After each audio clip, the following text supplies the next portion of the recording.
Hello guys, नमस्कार। आप सभी का स्वागत है। पेपर में छपने वाले प्रश्नों के लिए हर एक संभव मेहनत आप लोगों के लिए की जा रही है प्रिय विद्यार्थियों। तो आप सभी इस क्लास में जुड़ जाइए और अपना होने वाला 26 फरवरी का जो सामाजिक विज्ञान का पेपर है कक्षा 10वीं का एमपी बोर्ड की हम बात कर रहे हैं। तो आइए प्रिय विद्यार्थियों, हम उन क्वेश्चनों का हल देख लेते हैं जो हमें हमारे पेपर में देखने को मिल सकते हैं। तो बिना देर के हम स्टार्ट करेंगे। उससे पहले हमारे जितने भी दोस्त ऐसे हैं जिन्होंने अभी तक चैनल को सब्सक्राइब नहीं करा है, आप चाहते हैं कि आगे भी इसी प्रकार आपको हमेशा आपके रिजल्ट से संबंधित अपडेट मिलती रहे और आपको तमाम शिक्षा से जुड़ी खबरें मिलती रहे, तो चैनल को सब्सक्राइब जरूर करिएगा और घंटी बटन कॉल पर कर लीजिएगा। चलिए स्टूडेंट्स, स्टार्ट करते हैं। शेयर कर दीजिएगा अपने सभी दोस्तों को। पूरा का पूरा क्वेश्चन पेपर किस प्रकार आपका आएगा, पेपर में आपको क्या देखने को मिलेगा, हम बात करेंगे इस वीडियो में। देखिए पहला प्रश्न, क्वेश्चन को पहले ध्यानपूर्वक पढ़ेंगे। क्वेश्चन क्या कह रहा है? जैव विविधता के संदर्भ में भारत में विश्व की कितने प्रतिशत जैव उपजातियां पाई जाती है? तो यहाँ पर आपका आंसर होगा 8%। अगला प्रश्न है, वर्तमान समय में भारत में कुल विद्युत का लगभग कितने प्रतिशत जल विद्युत से प्राप्त होता है? तो यहाँ पर आपका आंसर होगा 22%। अगला प्रश्न है, भारत में गन्ने का सबसे बड़ा उत्पादक राज्य कौन सा है? तो आप यूपी लगाएंगे, उत्तर प्रदेश। अगला प्रश्न है, जूट का सर्वाधिक उत्पादन करने वाला राज्य कौन सा है? देखिए गन्ने की बात करें तो उत्तर प्रदेश, जूट की बात करेंगे तो पश्चिम बंगाल। अगला क्वेश्चन है, हवाई जहाज, बर्तन व तार बनाने में किस धातु का प्रयोग किया जाता है? तो यहाँ पर किया जाता है एल्यूमिनियम का प्रयोग किया जाता है। अगला प्रश्न है हमारा, क्या कह रहा है कि गैस पाइपलाइन है, इनमें से जो बताइए कौन सी गैस पाइपलाइन है? तो यहाँ पर हम देखेंगे बच्चों, हजीरा जगदीशपुर जो है वो क्या है, ये गैस पाइपलाइन है। अगला प्रश्न है आपका दूसरे वाले प्रश्न में देखेंगे कि विदेशी व्यापार से आशय एक देश का अन्य देशों से वस्तुओं के आदान प्रदान से है। इस खालिस्तान में क्या लिखोगे? आदान प्रदान, या फिर आप छोटा सा एक शब्द भी लिख सकते हैं, विनिमय से इसका आशय है। ठीक है, दोनों में से एक शब्द आप लिखिएगा। और अगला प्रश्न है, आंध्र प्रदेश के कोरोमंडल तट पर सर्वाधिक सुरक्षित व गहरा बंदरगाह है? तो इसका नाम है विशाखापट्टनम आपका आंसर हो जाएगा। अगला प्रश्न है, राष्ट्रवाद को चित्रों के माध्यम से दर्शाने वाला व्यक्ति? तो राष्ट्रवाद को चित्रों के माध्यम से दर्शाने वाला व्यक्ति जो है वो कौन है? सायस है। कौन है? सायस। अगला प्रश्न, सभ्यता का पालना को कहा जाता है? तो सभ्यता का जो पालना कहा जाता है वो यूनान को कहा जाता है। भूल मत जाइएगा, सभ्यता का पालना, है ना।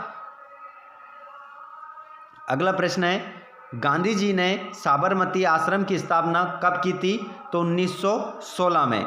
ठीक है, 1916 में की थी। और 1890 के दशक में बीमारी अफ्रीका देश में फैली, जिसका नाम क्या था? रिंडरपेस्ट इस बीमारी का नाम था, जो कहाँ फैली थी? अफ्रीका देश में फैली थी। आगे बढ़ जाते हैं और प्रश्न नंबर हम देखते हैं तीसरा वाला।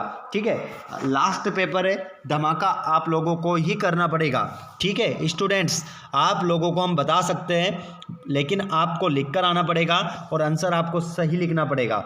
जैसे कोरोमंडल तट, इसको किससे मिलाएंगे आप लोग? मछलीपट्टनम।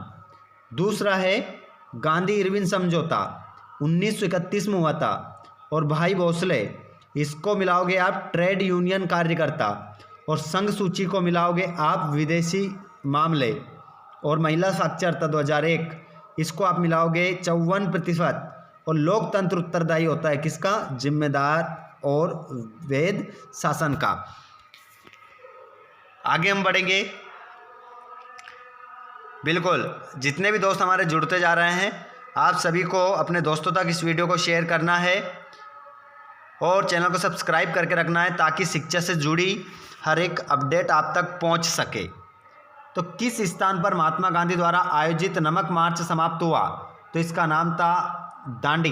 दांडी नामक स्थान पर महात्मा गांधी द्वारा जो नमक मार्च निकाला गया था वो दांडी नामक स्थान पर क्या कर दिया, उन्होंने समाप्त कर दिया था।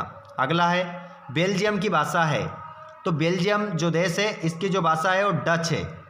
डच और फ्रेंच, डच या फ्रेंच भाषा इस देश में बोली जाती है। अगला प्रश्न है श्रीलंका में प्रमुख धर्म कौन सा है? तो इसका आंसर क्या होगा? बौद्ध। बौद्ध धर्म है श्रीलंका में, ठीक है, श्रीलंका। अगला प्रश्न है आर्थिक समृद्धि के मायने में किस शासन व्यवस्था का रिकॉर्ड अच्छा है? तो आपका आंसर हो जाएगा तानाशाही या राजतंत्र। अगला प्रश्न भारत में महिला साक्षरता दर 2011 के अनुसार कितनी प्रतिशत है? तो आपका आंसर क्या होगा? 64% है बच्चों, ठीक है। अगला क्वेश्चन 625 जिलों में काम का अधिकार कौन सा अधिनियम है? तो 625 जिलों में काम का अधिकार जो है वो अधिनियम है कौन सा? मनरेगा, ठीक है। अब हम बढ़ेंगे आगे और इसमें हम सत्यापत्ति देखेंगे, ठीक है। तो यहाँ सत्यापत्ति देख लीजिए। श्रीलंका की राजभाषा सिंगली को 1956 में नहीं अपनाया गया था। तो ये आंसर क्या होगा आपका? असत्य होगा, क्योंकि 1956 में अपनाया गया था। अगला क्वेश्चन लोकतंत्र में गलतियों को सुधारने की गुंजाइश नहीं होती। असत्य, ये बात भी क्या होगी? असत्य होगी। और केरल में प्रति 1000 शिशु मृत्यु दर 2017 10 प्रति 1000 है। तो ये आंसर जो है आपका क्या हो जाएगा? सत्य हो जाएगा। अगला प्रश्न सेवा क्षेत्र अर्थव्यवस्था का तृतीयक क्षेत्र है। सत्य। अगला क्वेश्चन बैंक जमा राशि पर जो ब्याज देता है उससे ज़्यादा ब्याज ऋण पर लेता है। बिल्कुल सही बात है, सत्य। और नई आर्थिक नीति 1995 में लागू नहीं की गई थी। तो इसका आंसर क्या होगा? सत्य, ठीक है। अब आप यहाँ पर देखेंगे प्रश्न नंबर 6, 7, 8 जो 2-2 नंबर के रहेंगे और 3-3 नंबर के रहेंगे, ठीक है, 4-4 नंबर के रहेंगे। ये प्रश्न ऐसे हैं जो पेपर में आपको देखने को मिलेंगे, देखने को मिल सकते हैं, इसलिए बताया जा रहा है। अगर आप गलती करते हैं, नहीं पढ़ते हैं, तो बाद में आकर फिर कमेंट कर देना कि लास्ट वाला पेपर भी हमारा बिगड़ गया है। तो मैं चाहता हूँ कि आपका पेपर नहीं बिगड़े और अच्छा आए आपका पेपर, ऐसी उम्मीद करेंगे। लेकिन पढ़ लो, आपका पेपर बहुत आसान हो जाएगा, ठीक है। तो ये आप लोगों के लिए हो चुका है। आप सभी को बेस्ट ऑफ लक आने वाले पेपर के लिए। अग्रिम शुभकामनाएं सभी को। सभी स्टूडेंट्स अच्छे से पेपर देकर आइएगा। मिलते हैं हम अगले वीडियो में। तब तक आप इस वीडियो को अपने सभी दोस्तों तक शेयर ज़रूर कर दीजिएगा और चैनल को सब्सक्राइब ज़रूर करके रखें ताकि आपको आने वाले वीडियो मिल सके। धन्यवाद।